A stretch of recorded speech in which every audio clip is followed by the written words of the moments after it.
On frappe à votre porte à 3 h du matin. Évacuez. Vous avez 10 minutes. Vous prenez quoi? Votre téléphone, vos papiers, vos clés? Mauvaise réponse. Dans 48 heures, vous êtes en danger. 130 conflits armés dans le monde en 2026. Le baril de pétrole qui menace d'atteindre 180 $. Des frappes américaines et israéliennes sur l'Iran. Et des experts de l'ONU qui déclarent que cette année sera marquée par une crise énergétique majeure. Dans cette vidéo, je vais vous montrer 12 objets essentiels pour préparer un sac d'évacuation réellement utile en situation de crise. Chaque objet est expliqué avec son coût réel pour vous aider à construire une préparation simple et accessible. Et surtout, restez jusqu'à la fin parce que l'objet numéro 12 est celui que beaucoup sous-estiment jusqu'au jour où il est trop tard. Et si ce type de contenu vous parle, laissez un like, un boost, un commentaire et abonnez-vous. Ça aide vraiment l'algorithme à pousser cette vidéo vers les gens qui en ont besoin. On commence. Avant de vous montrer le contenu du sac, il faut comprendre pourquoi cette vidéo est urgente en 2026. Le Forum économique mondial a classé la confrontation géoéconomique comme le risque numéro 1 de crise mondiale cette année.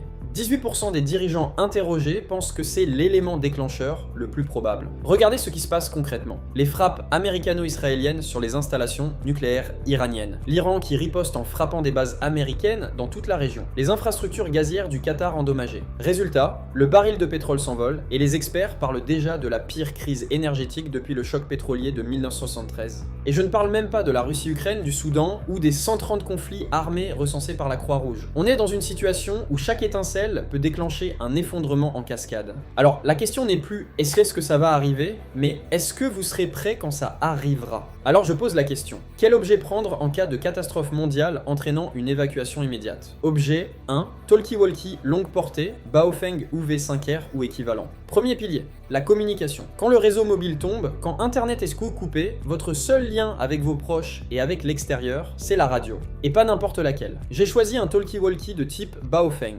Pourquoi? La portée, jusqu'à 5 km en zone urbaine, jusqu'à 10 en terrain dégagé, il intègre une radio FM pour capter les messages d'urgence des autorités. Et il se charge en USB, pas besoin de piles spécifiques introuvables en temps de crise. Mais là où ça devient vraiment stratégique, c'est le scan de fréquence. Vous pouvez écouter ce qui se passe autour de vous. Mouvements de foule, zones dangereuses, convois. C'est du renseignement en temps réel, sans dépendre de personne. L'erreur que font la plupart des gens, ils achètent un seul talkie. Un talkie seul, c'est une radio. Il vous en faut minimum 2, programmés sur la même fréquence avant la crise. Parce que le jour J, personne ne lira le manuel. Et un détail que peu de gens savent, le Baofeng sort d'usine avec une puissance réglée à 1 watt. Passez-le en mode haute puissance 5 watts, sinon votre portée réelle sera divisée par 3. Coût, environ 25 à 35 € la pièce. Objet 2, le sifflet de survie. Pour moins de 5 €, un sifflet de survie peut vous sauver la vie. Le son porte à plus d'1 km, il ne consomme aucune énergie, il fonctionne quand vous êtes trop épuisé pour crier. Et c'est exactement le point, après 20 minutes à hurler, votre voix lâche. Un sifflet, jamais. Mettez en place un code simple avec votre groupe avant la crise. 3 coups courts égale danger. Un coup long égale ralliement. 2 coups égale position sûre. Ça paraît basique, mais en situation de stress, sans code préétabli, personne ne se comprend. Prenez un modèle sans billes à l'intérieur. Les sifflets classiques avec une bille se bloquent quand ils sont mouillés ou gelés. Un sifflet de survie sans bille fonctionne dans toutes les conditions. Coût, entre 3 et 5 €. Objet 3, copie plastifiée des documents essentiels. Vos papiers d'identité, votre carte vitale, vos numéros d'assurance, les contacts d'urgence de votre famille, vos allergies médicales et celles de vos enfants. Votre groupe sanguin. Tout ça dans une pochette étanche, plastifiée. Pourquoi? Parce que votre téléphone sera mort en 24 heures. Et dans le chaos, c'est votre identité et vos droits qui sont en jeu. Sans papier, vous n'accédez à aucun centre d'hébergement, aucune aide humanitaire, aucun passage de frontière. Ajoutez-y du cash, entre 200 et 500 € en petites coupures. Et quand je dis petite, je dis 5, 10, 20 €. Pas des billets de 50. En situation de crise, personne ne pourra vous rendre la monnaie. Et un billet de 50 pour acheter une bouteille d'eau, c'est un billet de 50 que vous avez perdu. Un dernier point qu'on ne mentionne pas toujours, ajoutez une photo récente de chaque membre de votre famille. Si vous êtes séparés pendant l'évacuation, montrer une photo à quelqu'un est 100 fois plus efficace que de décrire votre enfant de mémoire sous le stress. Coût 10 à 15 €. Objet 4. Panneau solaire portable. Sans électricité, vos appareils deviennent des presse-papiers. Un panneau solaire portable de 20 à 28 watts, c'est votre centrale électrique électrique personnel. En plein soleil, il génère assez de courant pour charger 2 appareils simultanément. Même par temps nuageux, il produit suffisamment pour recharger lentement un téléphone ou une radio. Choisissez un modèle pliable avec au moins 2 ports USB, dont un port de charge rapide. Il se plie en format livre et pèse moins de 500 grammes. Mais attention à l'erreur classique. Branchez votre téléphone directement au panneau pendant que vous marchez. Quand un nuage passe, le courant coupe et certains téléphones relancent le cycle de charge depuis zéro. Résultat, votre batterie se vide au lieu de se charger. La bonne méthode, c'est panneau solaire vers powerbank, puis powerbank vers téléphone. Le powerbank absorbe les fluctuations, le téléphone reçoit un courant stable. Autre point, orientez le panneau perpendiculairement au soleil, pas juste face au ciel. L'angle fait une différence de 30 à 40% sur la puissance réelle. Regardez l'ombre du panneau au sol, plus elle est petite, meilleur est l'angle. Coût 30 à 50 euros. Objet 5. Powerbank haute capacité. Le panneau solaire produit l'énergie, le powerbank la stocke. Prenez un modèle d'au moins 20 000 mAh. C'est l'équivalent de 4 à 5 charges complètes de téléphone. Ce que les fabricants ne vous disent pas toujours, un powerbank perd entre 10 et 15% de sa capacité rien que dans la conversion de voltage. Vos 20 000 mAh réels, c'est plutôt 17 000 utilisables. Prenez-en un de 20 000 minimum, pas de 10 000 en vous disant ça suffira. Et surtout, un powerbank non entretenu se dégrade. Le lithium-ion perd de la capacité quand il reste stocké à 100% pendant des mois. La bonne pratique, stockez-le à 80% et faites un cycle complet, charge et décharge tous les 3 mois. Notez la date sur un bout de scotch collé dessus. Coût situé entre 20 et 35 euros. Objet 6, lampe frontale rechargeable USB.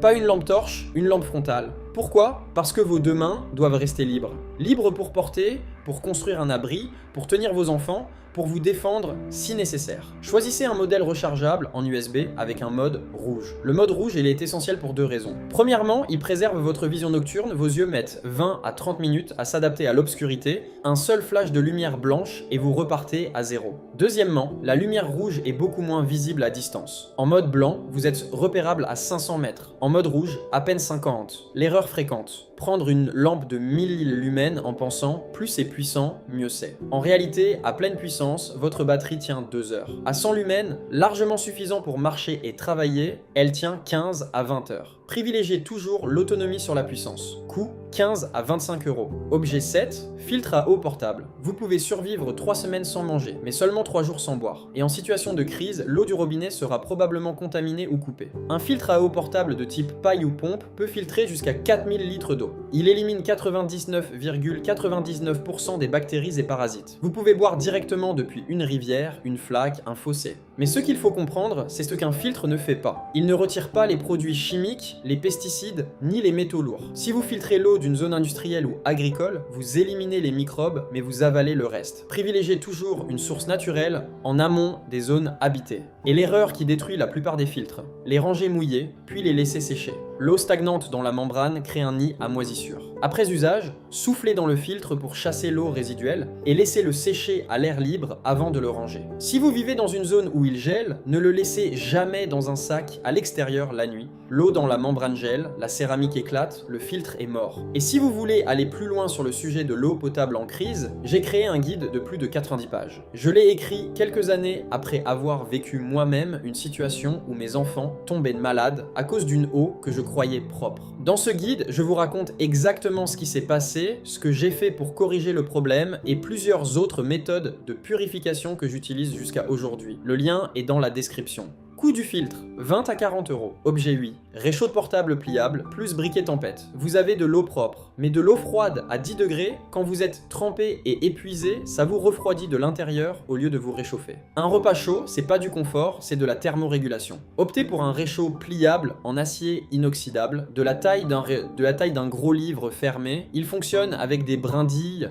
du bois mort, n'importe quel combustible naturel. Pas besoin de cartouches de gaz qui finissent par s'épuiser ou qui sont impossibles à trouver en crise. Sa forme conique concentre la chaleur vers le haut. L'eau bout en 5 à 8 minutes. Vous pouvez cuisiner pour 3 ou 4 personnes. Et une fois repliées, les parties sales restent à l'intérieur, pas de vaisselle. Mais le réchaud sans feu, c'est un bout de métal. Ajoutez un briquet tempête. Pas un briquet classique qui refuse de s'allumer avec du vent ou de l'humidité. Un briquet tempête fonctionne sous la pluie, à 2000 mètres d'altitude, par moins 10 degrés. Et prenez-en 2. Un dans le sac, un dans votre poche. En survie, tout ce qui existe en un seul exemplaire est un point de défaillance. Un conseil à ne pas oublier. Entraînez-vous à allumer un feu avec du bois humide. Parce que le jour où vous aurez besoin de ce réchaud, il aura probablement plu. Récupérez du bois mort mais en hauteur, des branches accrochées dans les arbres, pas au sol, elles sèchent plus vite et s'allument mieux. Coût réchaud, 20 à 30 euros, briquet tempête, 8 à 12 euros. Objet neuf, ration alimentaire d'urgence, 72 heures minimum. Barres énergétiques, longue conservation, sachet lyophilisé, conserve compacte.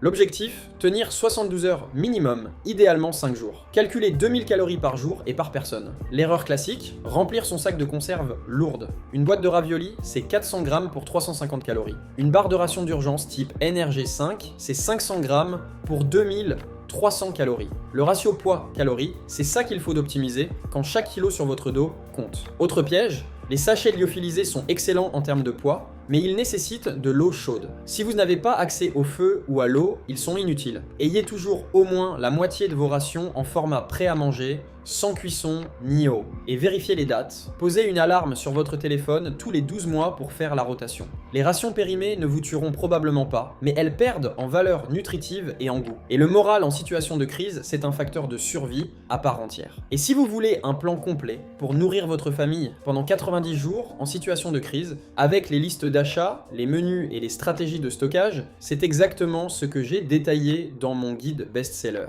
Le lien est dans la description. Coût de ration, 72 heures, 30 à 60 euros selon la qualité. Objet 10, couteau multifonction de qualité. Le couteau, c'est l'outil universel de survie. Couper du bois de feather stick pour allumer un feu, ouvrir une conserve, tailler un piquet de tente, couper du paracorde, réparer un sac déchiré. Prenez un vrai couteau multifonction avec au minimum une lame principale solide avec blocage de lame. Sans blocage, la lame peut se refermer sur vos doigts en plein effort. Un ouvre-boîte, une scie et une pince. Évitez les gadgets à 47 fonctions. La moitié ne sert jamais et plus il y a de pièces, plus il y a de pointes de rupture. Un détail important, la lame doit pouvoir être affûtée sur le terrain. L'acier trop dur garde son tranchant longtemps, mais est quasi impossible à affûter sans matériel spécialisé. L'acier un peu plus tendre se réaffûte sur une simple pierre plate. En situation prolongée, c'est ce qui fait la différence entre un outil fonctionnel et un bout de métal émoussé. Coût 30 à 70 euros, ne lésinez pas sur la qualité. Objet 11, corde paracorde, 15 mètres minimum. 15 mètres de corde paracorde, c'est moins de 200 grammes dans votre sac et les usages sont quasi infinis. Construire un abri, sécher des vêtements en tendant une ligne, attacher du matériel à votre sac, fabriquer un piège, faire un garrot d'urgence. Ce que la plupart des gens ignorent, une vraie paracorde 550 contient 7 brins intérieurs. Chaque brin peut être extrait et utilisé séparément comme fil de pêche, fil à coudre ou fil de collet. Un seul morceau de 15 mètres vous donne en réalité plus de 100 mètres de fil utilisable. Mais attention aux contrefaçons. Beaucoup de paracordes vendus en ligne ne sont que de la corde tressée basique sans brins intérieurs, avec une résistance de 50 kg au lieu de 250. Testez-la avant de l'ajouter à votre kit. Suspendez un poids lourd et vérifiez qu'elle tient. En situation réelle, vous n'aurez pas de deuxième chance. Coût entre 2 et 5 euros. Objet 12, couverture de survie épaisse plus poncho.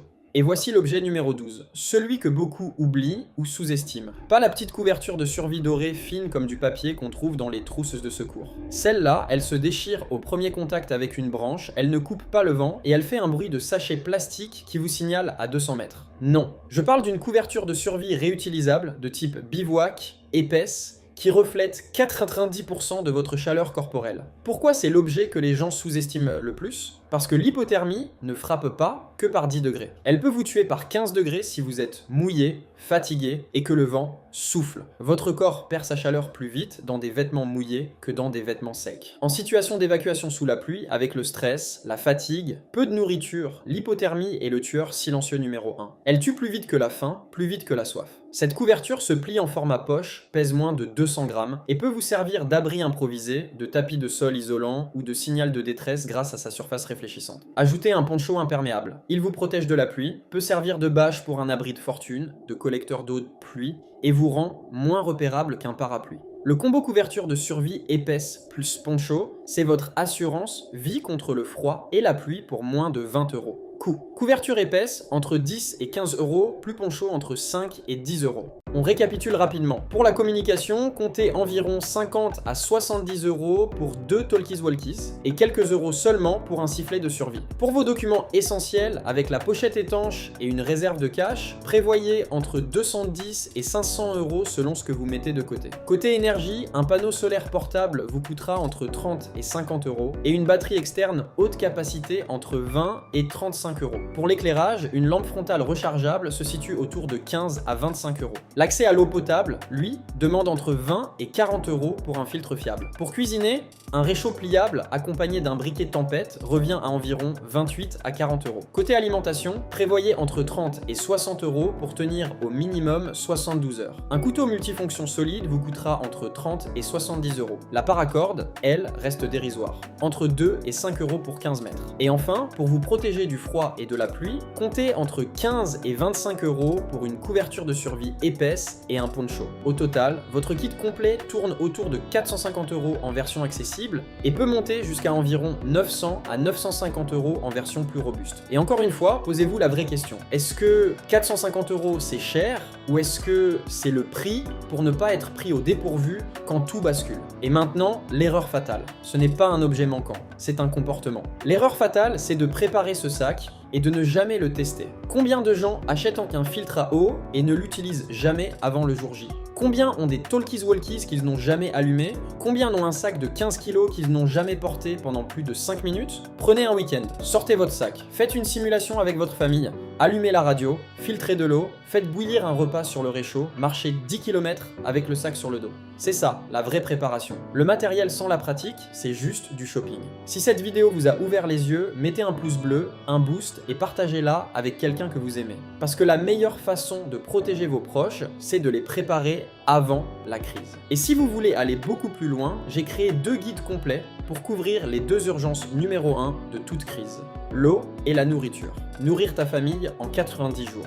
Et eau potable en crise. Les liens sont dans la description.